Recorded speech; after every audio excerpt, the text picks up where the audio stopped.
Alô galera, sou o Jucimar, formando de História na Faculdade Uniter. Estamos aqui hoje com o Rui, né? Vamos falar um pouco sobre história oral, né?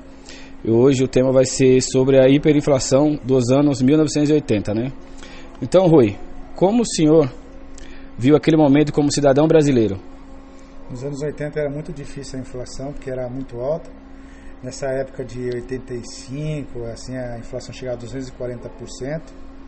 Em 89, no final de 89 já está chegando a 2.400. Era um momento muito conturbado. Você ia no mercado de manhã cedo fazer uma compra, era um valor.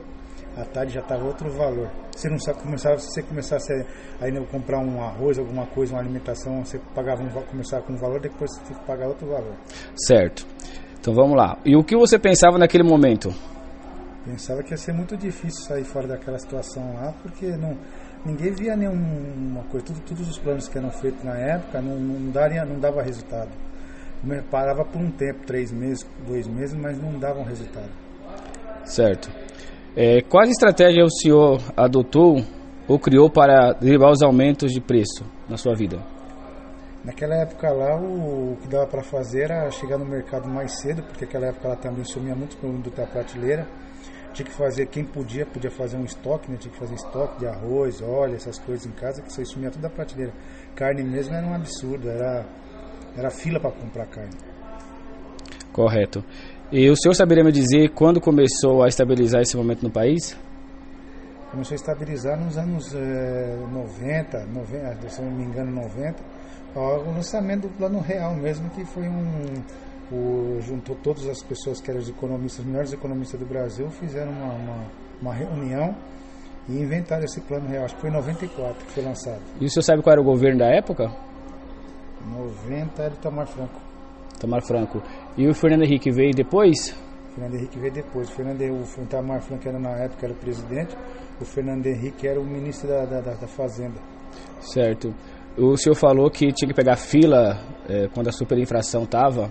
O senhor chegou a pegar fila? Os seus pais chegou a pegar fila? Na época eu era mais novo, mas meu pai e minha mãe teve que pegar fila, ficar na fila. Essa época era a época do Sarney.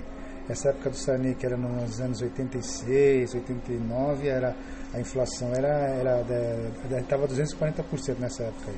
Vocês chegaram a estocar comida dentro de casa, arroz? Nessa época era necessário, porque não tinha o que fazer. Você chegava, hoje você ia no mercado, você via um arroz, mas amanhã você não tinha mais aquilo lá. Era outras coisas. Era um absurdo o negócio naquela época. Certo. E sobre a política econômica atual, como o senhor considera o país? Se atualmente você vê como é que está hoje em relação ao que era antes, hoje está muito melhor. Precisa melhorar mais agora ainda, mas está muito melhor que era antigamente. Certo. O senhor fala melhor no que sentido? Na economia como geral, como um todo, nos preços? Como um todo, na economia como um todo. Dá uma melhorada a mais, ver se abaixa mais, porque essa inflação hoje em dia, aquela época o impacto da gente era 100% de inflação mensal, agora uma inflação de 10%, 15% ao ano já faz um impacto grande também pra gente. No orçamento, que a maioria hoje ganha um salário mínimo, isso quer dizer, né? É, verdade. Ah, tá certo. Então, gente, é isso aí. Esse nosso papo hoje foi com o Rui, tá certo? E vamos ficando por aqui e até mais um dia, certo? Sou o Jucimar, formando de História da Faculdade Uniter. Obrigado.